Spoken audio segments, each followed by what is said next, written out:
Hello. Hello. হ্যাঁ, হ্যাঁ, বিদেশ গাজী বলছো তো? হ্যাঁ হ্যাঁ, বলছি। যাই হোক। আমি এডুকেশনাল ক্রিয়েটিভিটি থেকে বলছি। তো হ্যাঁ, বলুন স্যার। গতকাল তোমাদের তো একটি প্রোগ্রাম ছিল শূন্যপাত বাড়ানোর জন্য। হ্যাঁ, তোমরা হ্যাঁ, হ্যাঁ। বেশ কলকাতায় একটা শান্তিপূর্ণ মিছিল করেছো। তো সেখানে কি শূন্যপাত বাড়ার কি কোনো চান্স এসছে? দেখুন এভাবে তো আলাদা করে কিছু বলা যায় না যে কখন হুম, শূন্যপদ বাড়ছে। হ্যাঁ, তবে আমি আনন্দবাজার পত্রিকার একটা লাইন পড়ছিলাম যে হ্যাঁ, আমাদের যখন টেট উত্তীর্ণ হয়েছিলাম, হুম, হুম, হুম, তার পরপরই আমরা একটা পঞ্চম শ্রেণী মানে এলিমেন্টারি এডুকেশন 1 to 5 হ্যাঁ, আমাদের রাজ্যে পঞ্চম শ্রেণী কিছুটা হাই স্কুলে, কিছুটা প্রাইমারি স্কুলে। হুম, হুম, হুম, তো এনসিটির এই গাইডলাইন মেনে যেটা হয় যে পঞ্চম শ্রেণী এলিমেন্টারি এডুকেশনের অন্তর্ভুক্ত। হুম, তো সেটা অলরেডি বিকাশ ভবন তৎপর হয়েছে। হ্যাঁ, তো তার ভিত্তিতে হয়তো কিছু ভ্যাকান্সি বাড়লেও বাড়তে পারে সংবাদ দেখেই আমার যেটুকু আইডিয়া। হুম, হুম, এবার শেষ কথা মাননীয় মুখ্যমন্ত্রী বলবেন। আচ্ছা, আচ্ছা।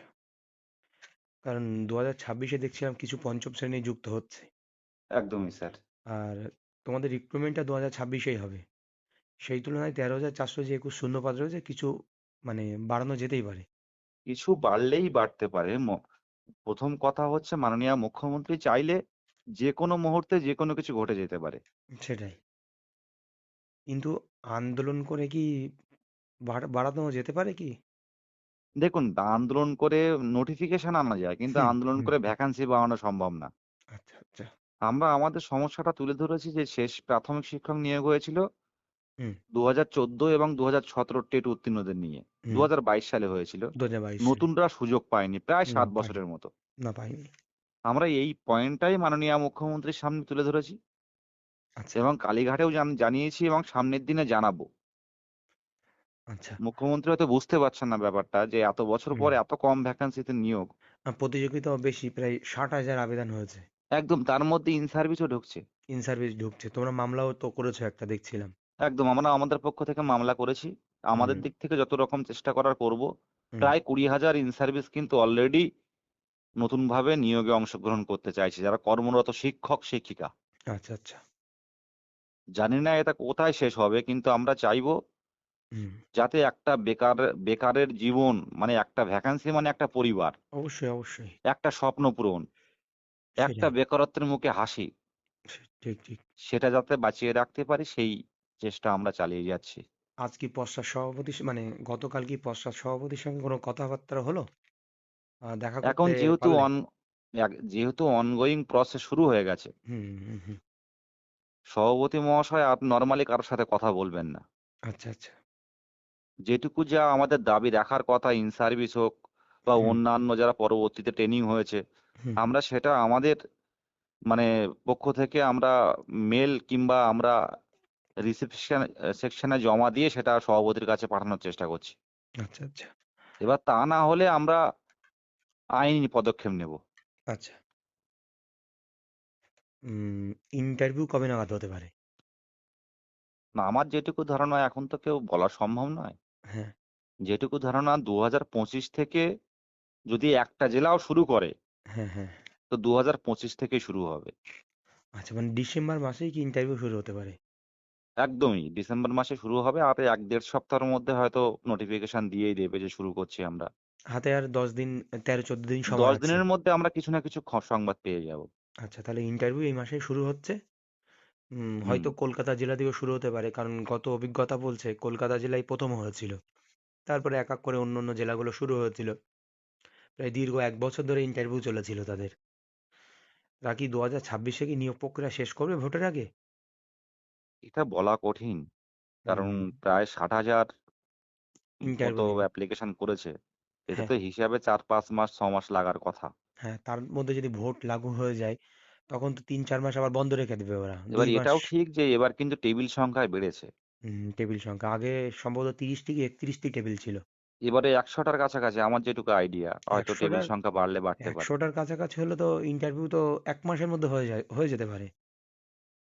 চেষ্টা হয়তো চালানো হচ্ছে। যেটুকু আইডিয়া পর্ষদ থেকে হয়তো কিছু বলেনি আমাদেরকে। হুম, হুম, হুম। কিন্তু যেটুকু আইডিয়া আ এক্সট্রা টেবিল সংখ্যা কিন্তু এবার বাড়ছে এবং খুব দ্রুত গতিতে ইন্টারভিউটা হবে। আচ্ছা, আচ্ছা। কাট আপ কি সেন্ট্রাল ভাবে। কাট আপ কি কিছু বাড়তে পারে? হ্যাঁ, আচ্ছা, সেন্ট্রাল ভাবে এটা ডিস্ট্রিক্ট ওয়াইজ হবে না। হ্যাঁ, সেন্ট্রাল ভাবে মানে যেটা বলতে চাইছি আমি, ওই এপিসি ভবনে ইন্টারভিউ হবে, ডিপিএসসি তে হবে না। হ্যাঁ, মেরিট তার কিন্তু একটাই হবে, তাই তো? মেরিট একদম এবারে প্যানেল একটাই হবে। এটা পুরো পর্ষদের উপর নির্ভর করছে, সরকারের উপর নির্ভর করছে। কিছু কিছু বিষয় সরকার এটা হাইড রাখে, তাদের যখন সিদ্ধান্ত নেবে তখনই আমরা জানতে পারবো। মানে এবার নোটিফিকেশনটা এক প্রকার ধোঁয়াশা মতো দেখতে পাচ্ছি। একদমই তাই ডিস্ট্রিক্ট স্যার, আপনি ওয়াইজ হবে একদম না ঠিকই স্টেট ওয়াইজ হবে? ধরেছেন, প্রত্যেকটা ওয়ার্ডের একটা একটা মিনিং আছে। না, একটু ধোঁয়াশা লাগছে যে এরা জেলা অনুযায়ী করবে না স্টেট অনুযায়ী করবে, সেটা একটা প্রশ্ন উঠছে। ওই নোটিফিকেশনটা কেউ ক্লিয়ার নয়। হুম হুম হুম, একদম ঠিক ধরেছেন। হুম। কাট আপ তো নিশ্চয়ই বাড়বে একটু হলেও। কাট অফ দেখা যাক, এখন কিছু বলার নেই। মানে আমরা তবে 2022-এর রেসপেক্টে তো কাট আপ বাড়বেই। হ্যাঁ, কিন্তু ওই লাস্ট নিয়োগের মতো বিশাল কিছু ডিফারেন্স হবে এমন কিছু আশা করা যায় না। আমার যেটা মনে হচ্ছে যে গতবার যদি জেনারেলে 29 পয়েন্ট সামথিং থেকে থাকে বা 30 থেকে থাকে, ওটা হয়তো 32 হলো। একদম একদম একদম। 32 হলো। ওবিসিটা আপনি তো বেড়ে অনেক অভিজ্ঞতা সম্পন্ন স্যার, আপনি তো ভালোই বলতে পারবেন মানে বিষয়টা। হয়তো 2 করে বাড়তে পারে। অন্তত কোনো কোনো জায়গায় 1.5 2 করে বাড়তে পারে, কারণ ক্যান্ডিডেট সংখ্যা যদি কমেও আসে, 40,000-ও আসে কি 45,000 আসে, তাহলে কিন্তু এটা হতে পারে। খুব একটা বেশি কম হবে না আশা করা যায়, খুব একটা বেশি কম। একদম, যেমন 35,000-এর মতো 2022 সালের নিয়োগে হুম। 35,000-এর মধ্যে কিন্তু অ্যাপ্লিকেশন করেছিল, হ্যাঁ, কিন্তু শেষ পর্যন্ত পর পর আইনি পদক্ষেপ নিয়ে সেটা প্রায় 15,000-এর কাছাকাছি চলে এসেছিল। 15,000-এ এসছিল। আজকের 2022 সালের ডিএলএড টেট উত্তীর্ণরা যদি পাশে থাকে, হুম। যদি ঠিকঠাক লড়াই আমরা দিতে পারি ঠিক সময়ে, হ্যাঁ। তাহলে হয়তো আমাদের অনেকটাই কমে যাবে। ঠিক ঠিক আমি ঠিক। ডিএলএড টেট উত্তীর্ণ প্রত্যেক চাকরি প্রার্থীদের বলবো যে ইন্টারভিউ এর পাশাপাশি আমরা পড়াশোনার করার পাশাপাশি আইনি পদক্ষেপে সাহায্য করুন। অবশ্যই অবশ্যই, এটা খুব ভাইটাল জিনিস। সঠিক। কারণ ইন সার্ভিস আসছে এবং পরবর্তীতে যারা ট্রেনিং হয়েছে, হুম। যারা বিএড এর সার্টিফিকেট বাতিল হয়েছে, তারা তো এমনি এমনি ছাড়বে না। দাদা অবশ্যই ছাড়বে না। এবার ডিভিশন যে বেস কেউ করবে, যে কোনো সুপ্রিম করবে। মুহূর্তে অর্ডার বের করে আনতে পারে, তখন রাইট। কিন্তু আমরা চাপে পড়ে যাব। তাই আমরা কিন্তু সব দিকে লক্ষ্য রাখছি, শুধু ডিভিশন নয়, সুপ্রিম কোর্টের দিকেও কিন্তু আমাদের চিন্তা ভাবনা আছে। আচ্ছা আচ্ছা আচ্ছা আচ্ছা। ঠিক ঠিক। কারণ আমাদের জায়গা থেকে এনসিটির গাইডলাইন মেনে আমাদের শেষ চেষ্টা পর্যন্ত করব। কিন্তু অবশ্যই। সাধারণ চাকরি প্রার্থীদের বলবো যে সংঘবদ্ধ থাকার জন্য। ঠিক। কারণ এবারে যথেষ্ট কম্পিটিশন কিন্তু ভালোই হবে। অবশ্যই কম্পিটিশন বেশি, আগের চেয়ে প্রায় 3 গুণ কম্পিটিশন বেশি। অনেকে হয়তো 28 স্কোর 26 স্কোর ভাবছে আমারটা হয়ে যাবে, চাপ কি? সেটাই। কিন্তু এমনটা নয়। ঠিক ঠিক। কেউই আমরা সেভ নেই। অবশ্যই। যদি ভ্যাকান্সি আরো 15,000 ভ্যাকান্সি বাড়তো, হুম হুম তো হুম কিছুটা আমরা কিন্তু অনেকটাই স্যাটিসফাইড হতাম। হুম। দেখা যাক, মাননীয় মুখ্যমন্ত্রী শেষ পর্যন্ত প্যানেল বের হওয়ার আগে পর্যন্ত তো ভ্যাকান্সি হ্যাঁ, ইনক্রিজ করা অবশ্যই যায়। ইনক্রিজ করা যায়, চাইলে তো ওনারা সেই করতে জায়গাটা পারেন। আমরা আজকে একটা মিছিলের মাধ্যমে গতকাল শুরু করেছিলাম। তো হ্যাঁ। সামনের দিনে আমরা মাননীয় মুখ্যমন্ত্রীর বাড়িতে যাব, হুম। মাননীয় অভিষেক ব্যানার্জির কাছে যাব, যে স্যার আচ্ছা আচ্ছা। আমাদের বিষয়টা দেখুন, যে আমরা ফ্রেশাররা অনেক বছর দীর্ঘদিন নিয়োগ পাইনি, আমরা রাজ্যের চাকরি প্রার্থী, আমাদের একটু যদি শুরু হয় সেটা আমাদের কাছে ভালো। সেটাই। এই বিষয়টা তুলে ধরবো জাস্ট। ওকে, অনেক ধন্যবাদ অনেক ইনফরমেশন দেওয়ার জন্য। Thank you sir, thank you. Okay okay.